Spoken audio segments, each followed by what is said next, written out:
There are still thousands of Afghans trying to fight to get into an airfield to escape the mess we made. At the moment, I don't know where my wife is. They are injured or hurt. I will personally hold Boris Johnson and the whole of this government to account. I do think that they have changed. I think they recognise that over the course of the last 20 years, Afghanistan has evolved. They recognise the fundamental role that women have played in that evolution. How the world is easy to believe them already that they have changed. They're the same people. Already in Kabul, you see no sign of any woman. Welcome to A Week in Interviews. This week saw the Taliban take over Afghanistan. In this special programme, we will bring you some of the best interviews from across Sky News as it happened. A 20-year war which cost the lives of thousands seemed to be won overnight as Taliban fighters advanced through the country at lightning speed. The world watched as the capital, Kabul, fell on Sunday, sealing Taliban control and signalling a new era for Afghanistan. Our chief correspondent, Stuart Ramsey, was there when it happened.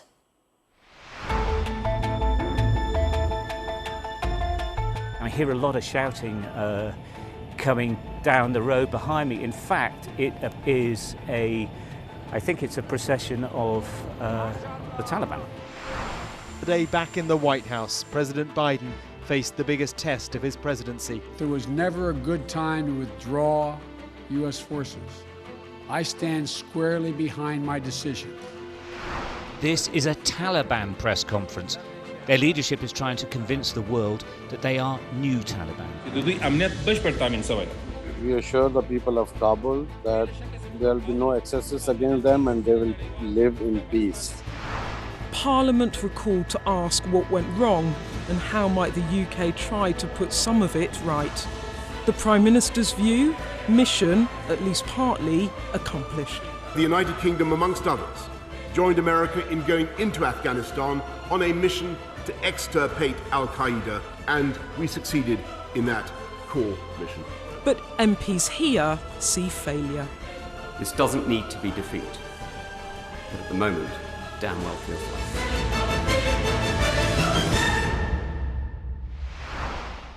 Let's now speak to Pen Farving. He is the founder of the Nowzad charity, which operates out of Kabul. It's an animal charity. He is an NGO, and they've been operating in Afghanistan and are trying to get their staff and supporters out of the country. Pen, can you hear us? I can, yes.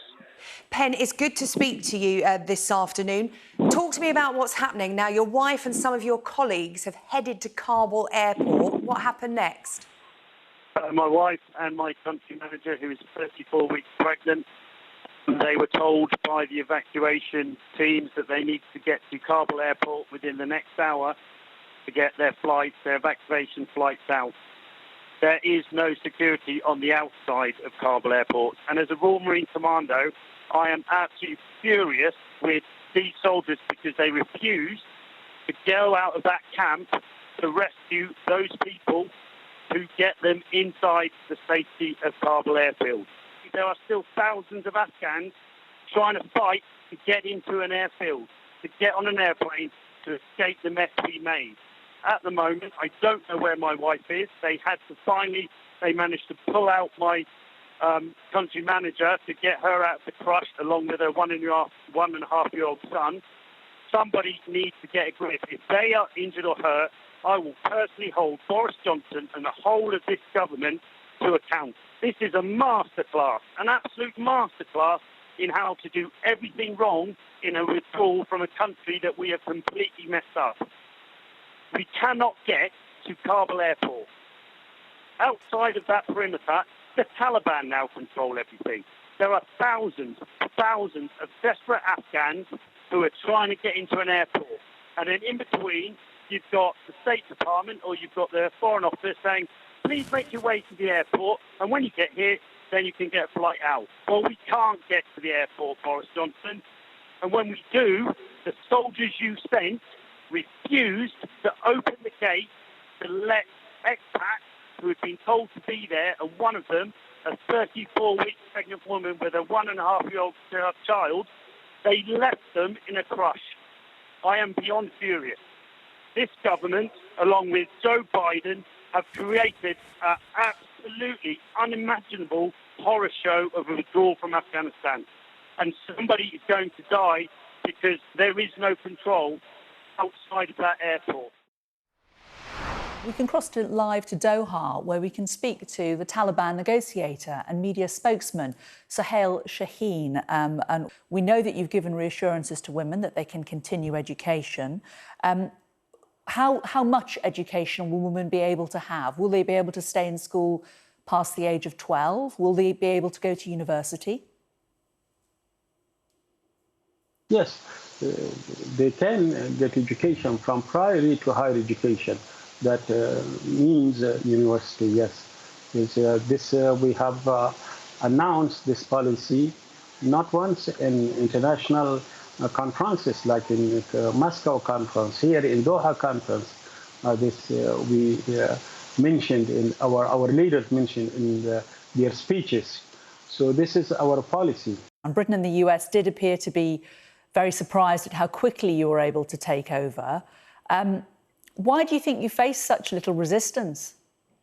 Because we had people support, because the Kabul administration was corrupt, because those who were running the government, there was a gap between them, their military forces, between them and the people of Afghanistan. We are part of the people of Afghanistan. What about those who will say that the other view is that they were just absolutely terrified of what the Taliban were like in power before, and that is why no resistance has been put up, because people are just too scared to? That is their narrative, because always they are not reflecting the ground realities. By these narratives, baseless narratives, they were trying to mislead the world opinion in their favor. Do you have a message for the UK Prime Minister? The UK Prime Minister and all leaders of the world, they should respect the aspiration of the people of Afghanistan. The people of Afghanistan, they fought for their freedom with their lives and their equipment and money, everything they had for the last 20 years. Now they want to open a new chapter. We can speak to Farzana Kachai, an Afghan MP and women's rights activist who is still in Kabul. Farzana, good to speak to you this afternoon. Why did you stay? We've been watching images of families heading to Kabul airport, women and children who are going to that airport for the sheer fact of their sex, the fact that they are women. They probably haven't held positions of power. They may not have held jobs, but they are frightened because they are women. Why did you choose to stay in Kabul if you believe you're such a target? You know, it's a question that always just make me emotional. Not so easy to answer. You know, we as a women leader, as a young generation leader, as a person who people trusted, we have some obligations or some responsibility toward our people, especially the women, the young women who believed and trust that we are a role model or somehow a responsible one, or we can name it anyway. So when our president just left the country, you know what happened? It broke our heart as much as the Taliban entrance. You said you've only left your house a couple of times in the last few days, and purely by the fact that you're a female MP, you will be a target. So we have to be here. But as long as we are capable of doing something for them, if I can speak with you, that I'm afraid of, and I should be. So if I can't risk that, if I can't speak to anyone else, if I can't go out, if I can't share a message to all the women, so what my being in Afghanistan, in Kabul, or being in London, or being in Frankfurt, what would be the difference between that? And for me, myself too, that I should feel a little bit satisfied that I tried my best. Chief of the Defence Staff General, Sinead Carter, who's joining us now. Thank you for joining us on the programme. Can I pick up, first of all, if I may, please, with what we're hearing from the Home Secretary, this morning, saying more than doubling the number of interpreters, their families and ancillary staff that will be able to come to the UK. You must welcome that. Yes, I mean, I think we've got a moral obligation to those Afghans who helped us help their country. So I think it's right and proper that we should do what we can for them. 10,000 enough? I don't know. I mean, I think those are often going to be political judgments. And of course, a lot of it will depend upon the feasibility of who can travel and the pace at which they can travel. What are you hearing about what's happening on the ground? Well, at the moment, I think it's very calm. I think we are collaborating with the Taliban on the ground. And that seems to be a very straightforward relationship. They are keeping the streets of Kabul very safe and indeed very calm. They are helping us at the airport. I think we have a worrying problem potentially with worried Afghans trying to get into the airport again. And we saw some very troubling scenes over the weekend. But providing we can keep control around the airport perimeter, there's no reason to suppose that we can't carry on doing what we're doing. They're said to be quite thuggish at some of those checkpoints, firing over people's heads and the like. Well, I think they've also got challenges with public order. But certainly what we're not getting are reports of them behaving in a sort of medieval way like you might have seen in the past.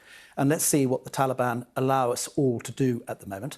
We're going to continue We're going to continue to move as many people as we possibly can, given the circumstances we've got. And how do you feel about collaborating with the enemy when they have carried out such atrocities against UK military personnel over the years? I think you have to be very careful using the word enemy. I think people need to understand who the Taliban actually are. And of course, what they are a disparate collection of tribespeople. As President Karzai put it to me only yesterday, they're country boys. And the plain fact is that they happen to live by a code of honour and a standard, which has been their standard for many, many years. It's called Pashtun-Wali. It has honour at the heart of what they do. They are bound together by a common purpose, which is they don't like corrupt governance. They don't like governance that is self-serving. And they want an Afghanistan that is inclusive for all. So I think rather than talking about women. What? Except women. Well, again, I think we have to wait and see. I mean, I don't know what they mean. We can't support the way that they treat women. We surely. Well, I think you have to listen to what they're saying at the moment, and I think you have to listen to the facts on the ground. They're saying they are definitely, law. Yeah, and I'm not saying that's anything that you and I would approve of particularly. I'm just clarifying that. Absolutely, but I do think that they have changed. I think they recognise that over the course of the last 20 years, Afghanistan has evolved. They recognise the fundamental role that women have played in that evolution. And yes, they, at the moment, will undoubtedly say that they want to respect women's rights under Islamic law, and that will be a Sharia law. But that doesn't necessarily mean that they won't allow them to be involved in government and in education and in medicine and those things that they need them to be involved in. So I think we have to be patient. We have to give them the space to show how they are going to step up to the plate. And whether or not we can work with them will very much depend upon how they treat all Afghans. What does that space look like? How long do we need to wait to see whether they've changed? How many women need to be raped? How many girls need to be married off at the age of 12? How many women need to be told that they can't be educated past university level? None of that is appropriate, of course. It's all that would be beyond the pale. But I think, again, I would ask you to show the evidence of where that's happening in Kabul at the moment.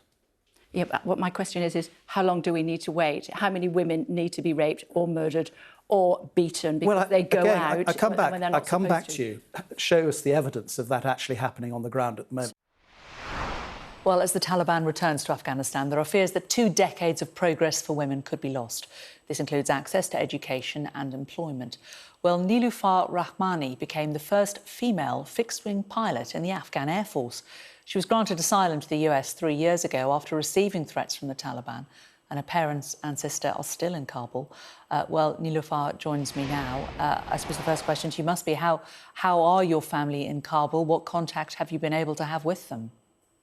Well, it has been definitely difficult for them. The situation is every day getting more dangerous and everybody's so terrified. Everybody's just finding a way to get away.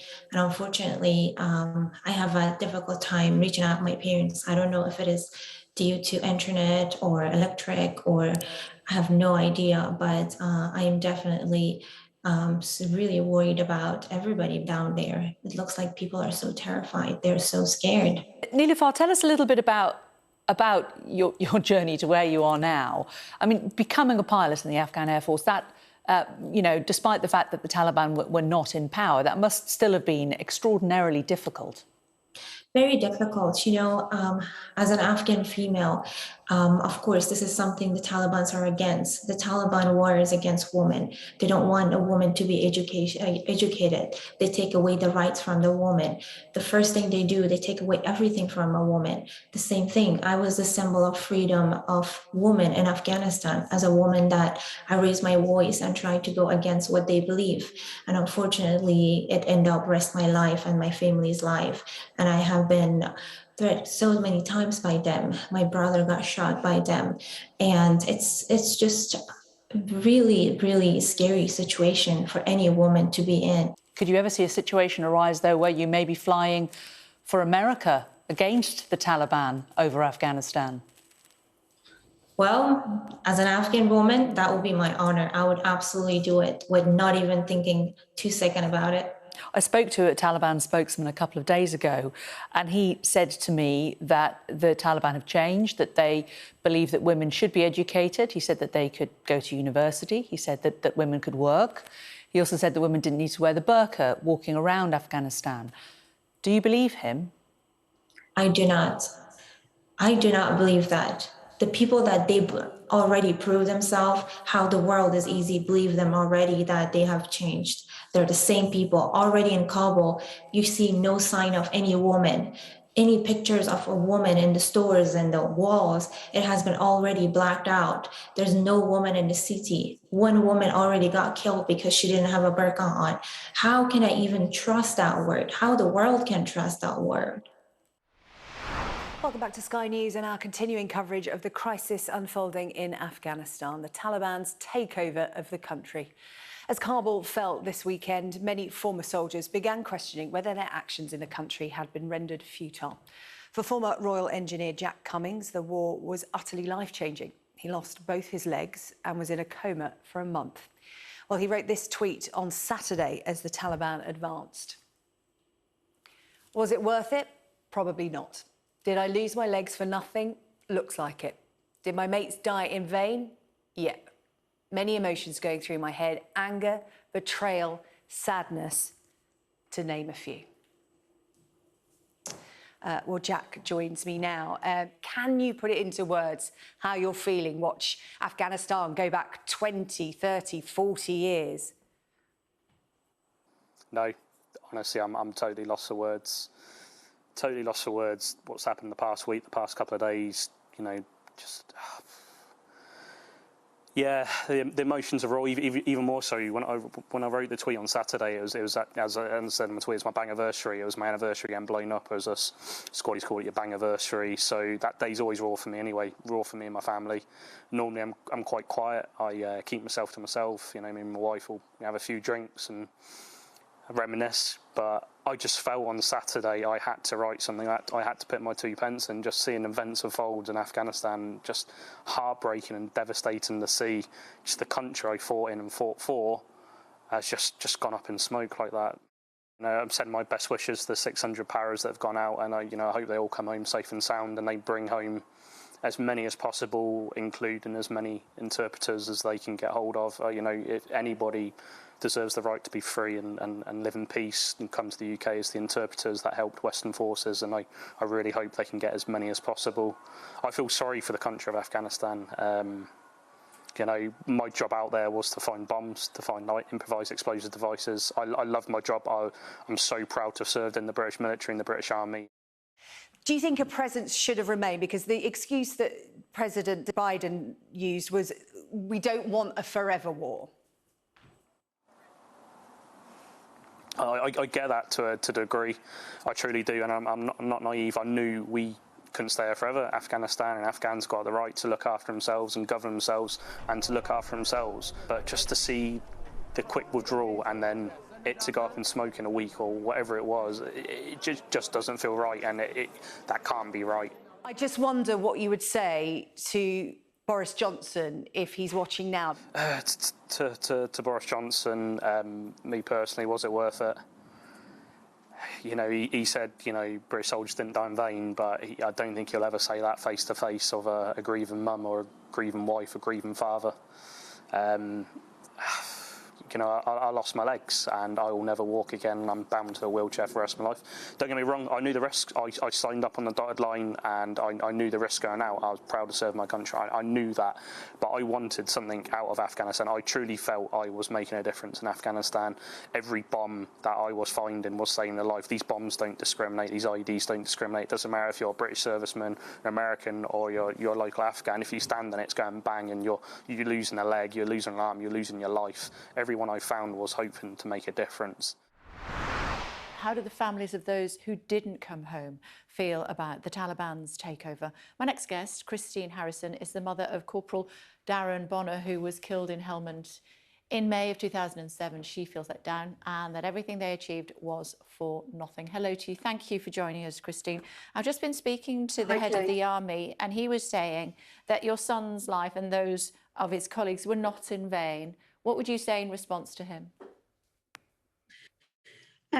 What I'd say, I mean, I would have said that as going back a few months ago, but I mean, I've just come to terms really with the fact that Darren's death has freed people, and that it's taken me 14 years to get to that point. And now I just feel it was for nothing. I don't agree with what the government are saying. I'm very, very proud of my son, don't get me wrong. I love, love him, I miss him. And there's other families out there like me who feel like this and heartbroken. I feel like I've been taken back 14 years and I'm reliving it all over again. And the government can't take that away. And I'm ever sorry. Other families are in the same boat as I am. And it was in vain. I haven't got my son. And he died, I feel right now, he died for nothing. Yes, I would have said he'd done everything he could. I'm very, very proud of him.